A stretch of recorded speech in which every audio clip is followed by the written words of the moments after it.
साथ आपका साथी विकास। दर्शकों, ये कार्यक्रम हम आपके लिए लेकर आते हैं ताकि आप अपने जीवन में हर प्रकार के रोगों को दूर कर सकें। अपने जीवन से आप हर तरीके की जो शारीरिक परेशानियां हैं उनको ठीक कर सकें और अपने शरीर में तंदुरुस्ती और स्फूर्ति बनाए रखें, क्योंकि जब हमारा शरीर ऊर्जावान रहता है तभी हम अपने हर प्रकार के कार्यों को सफलतापूर्वक कर पाते हैं। एक अच्छी मानसिकता, स्वस्थ मानसिकता के साथ हम अपने जो विचार हैं उनको व्यक्त करते हैं और उन्हीं मानसिकताओं के ज़रिए हम सोच में अपनी तीव्रता लाते हैं और हमारे जो भी काम हैं वो सफल भी होते हैं। परंतु यदि जब शरीर ठीक नहीं होता है तो ऐसे में व्यक्ति के जीवन पर इसका बहुत प्रभाव पड़ता है। तो क्या कुछ परेशानियां आ सकती हैं? किन सावधानियों को आपने अपने जीवन में बना के रखना है? कौन सी ऐसी लापरवाही है जिसको आपने नहीं करना? वो सारी आपको बातें बताई जाएंगी इस कार्यक्रम में और रोज़ाना नए रोगों पर चर्चा होती है, अलग अलग रोगों पर बताया जाता है, जानकारी दी जाती है। और इसीलिए आपसे हम अनुरोध भी करते हैं कि जब भी आप इस कार्यक्रम को देखने बैठें तो कॉपी और पेन ज़रूर साथ लेकर बैठें। जो भी नुस्खे उपचार आपको बताए जाएं उनको आप लिख ज़रूर लें। तो आगे बढ़ते हैं और शुरू करते हैं आज के मुख्य विषय पर चर्चा। गुरु जी, आज के इस अंक में हम एक ऐसे रोग पर बात कर रहे हैं जिसके लिए कहावत भी है कि दमा एक ऐसा रोग है जो जीवन पर्यंत चलता है। कहते हैं वो ठीक नहीं हो पाता, कुछ समय के लिए वो बैठ जाता है फिर उठ जाता है। मतलब एक बार किसी व्यक्ति को ये रोग होता है तो दोबारा ठीक नहीं हो पाता। क्या इसके पीछे सच्चाई है? क्या मानते हैं आप? देखिए, सच्चाई इसकी अच्छी है जी। झूठी नहीं है, क्योंकि आज पूरे संसार में इसकी कोई दवाई है ही नहीं। अच्छा। इसको दबाने की कोशिश करते हैं, चाहे एलोपैथिक है, चाहे आयुर्वेद है, चाहे यूनानी, चाहे होम्योपैथिक। परंतु स्वास्थ्य विचार किसी भी रोग को स्थायी नहीं मानता, अस्थायी है सारे।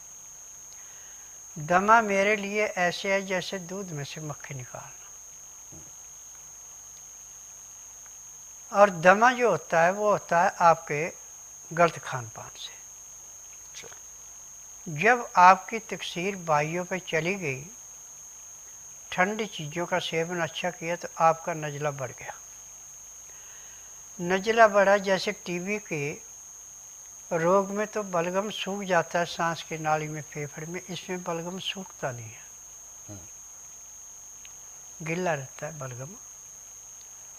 और रोगी को खांसते खांसते भी पेशाब भी निकल जाता है, इतनी भयंकर। और दमे के मरीज से भी परिवार दुखी हो जाता है।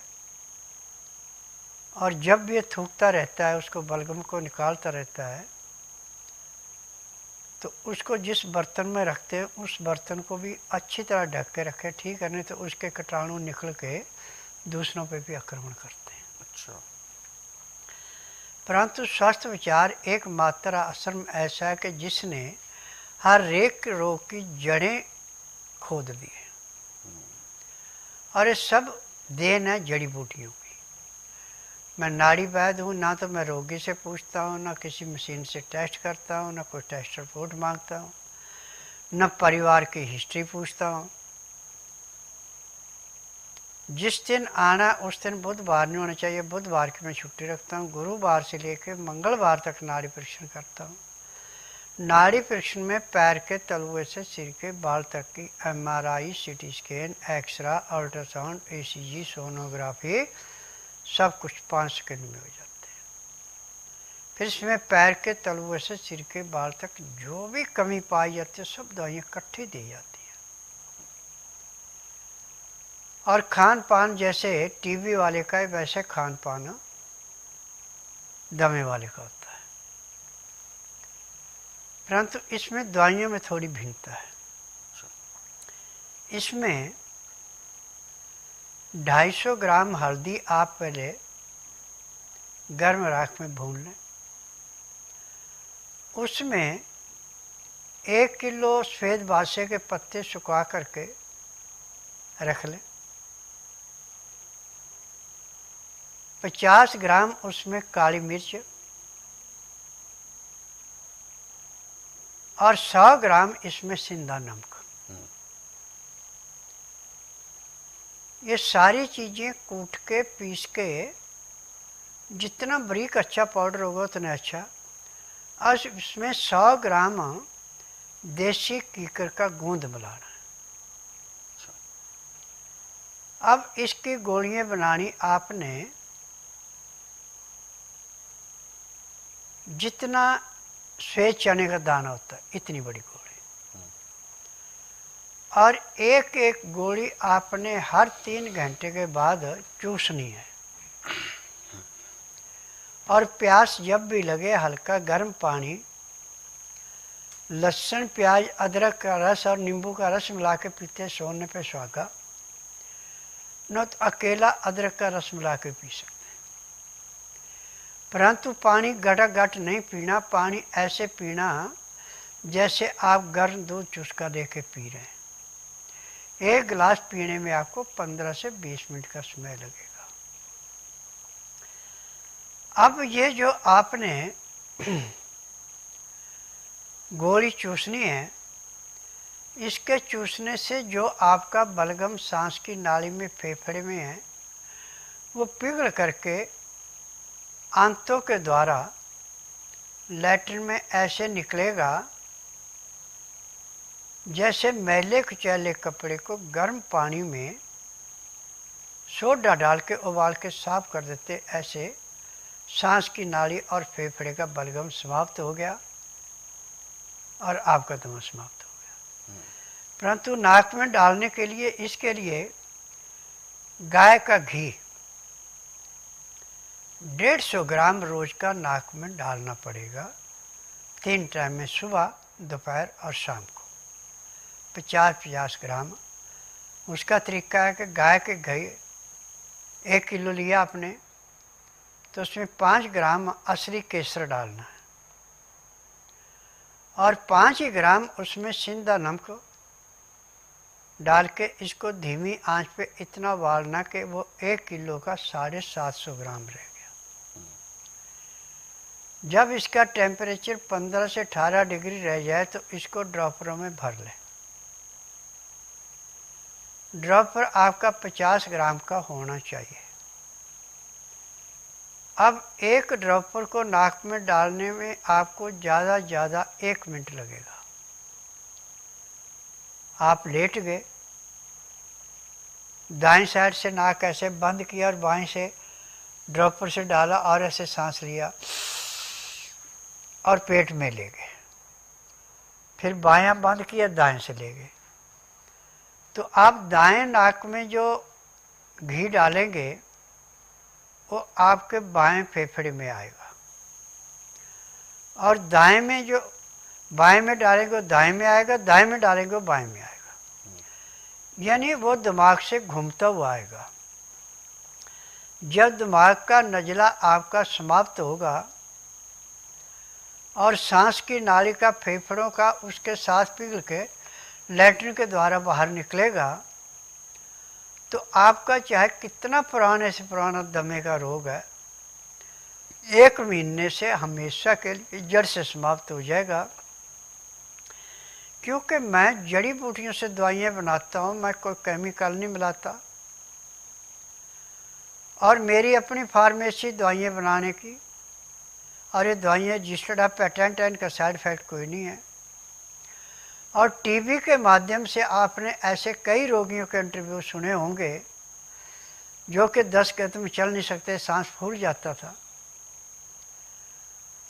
और डॉक्टर कभी उसको कहते टीबी है, कभी कुछ कहते, कभी कुछ।